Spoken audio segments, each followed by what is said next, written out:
Hi guys. Okay, I'm doing a little better today. I have figured out a little bit of my camera issues. I've ordered a new one. It's going to take a few days to get here. So until then, I didn't want to wait and not post anything. I apologize. It's been a couple of days on the weekends.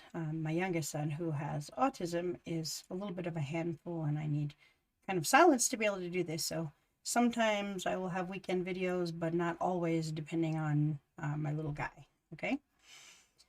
Um, I did want to say that I appreciate all the love and support and all the positive words and the positive vibes that I'm getting so far. You guys make me really happy and make me want to continue to do this and grow and really hopefully make a difference.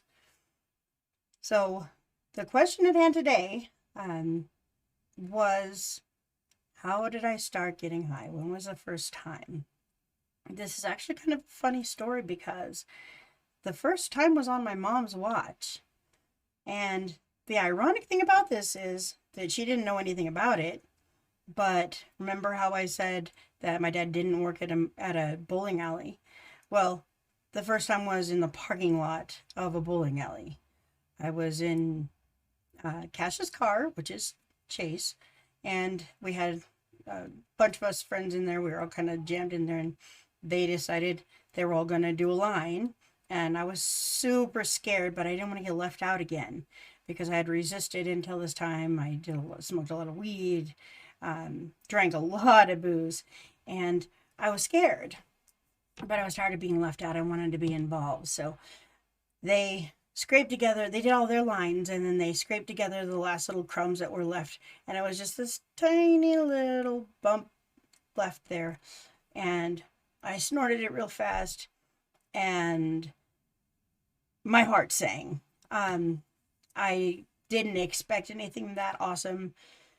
I was completely stoked. No, I was probably up for 12 or 15 hours at that tiny little thing. And then, it wasn't right away that I tried it again, but it was in my mind. And so the next time it became available, which was a few months down the road, I was a lot more willing to give it a shot and see what there was. The the story at my dad's, the reason it started at my dad's to her is because she thought I was high a lot longer than I actually was. That's because I was partying in other ways.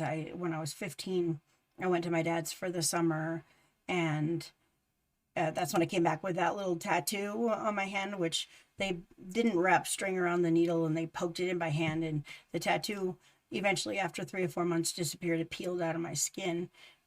This on the same hand is actually, it's hard to see because the lighting is so weird. There we go. This is my actual real tattoo now, but it's on the same hand, and this one shows up. But I got that way later. Um, the but that was the summer that happened, and then when I came back and I was kind of under her watch, I was really good on the surface. I didn't want her to know what I was doing, and I figured out the best way to get away with it was to be really nice and get all my good grades and turn in my homework. I tried messing up a half a semester or for an entire semester, and that didn't go over well because it got me grounded for half my life, and I wanted to have a little bit of freedom. So I became a master at deception. And then when I was 17, I went to see my dad for Christmas time, and we ended up getting high together, and then we went off gambling and all kinds of things for a few days. So, I mean, it's not like I didn't get high with him, but, and that's where that came from.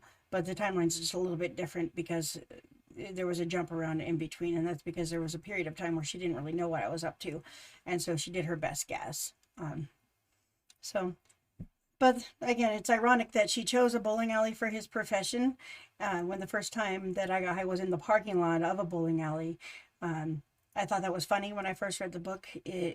It kind of hit me in a kind of strange and odd place, but it made me want to read more, and it made me want to kind of look inside her side of things and see how she saw everything. And I mean, that being said, I thought it was well done. It definitely still makes me laugh. All right, so at this point, whatever you guys can do to get me out there, subscribers I need all day long, like and share. feel open and free to share with whoever you want. I want to grow as much as we can. I want to get exposure. I want to be able to branch off. And again, I want to eventually be able to do like some funny videos for you and stuff, because I do funny stuff in public. But I got to get there first. And get to a point where I'm ready for someone to film me doing that stuff without looking like I'm scripted. I don't want to be scripted. I just want to talk from my heart.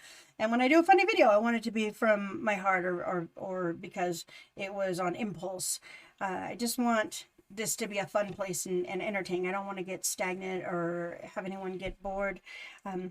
No, next time around, I think I'm going to think about it, but I'm going to start with things that happen just in chunks. Like, okay, so this time this is what happened, and again, it's probably not going to be in order, but at least it'll offer some clarification on certain things and whatnot. Okay, so I'm open for suggestions again and again. Subscribe, like, share to your heart's content. We need to grow, and we need to make this thing explode. Okay, and then after we grow a little bit, I'm going to offer an option for some of you guys who want to tell you a story, a little part of your story or something, to maybe send me some videos, and we'll feature like one of you guys a week or every few days or something, and just give other people a chance to talk and see why my story touched them, or how their story could touch other people. Because again, there's a lot of silent people out there, and if we can reach those people and get them talking and get them listening, then maybe we can help them. All right. Thank you so much, guys. Till next time.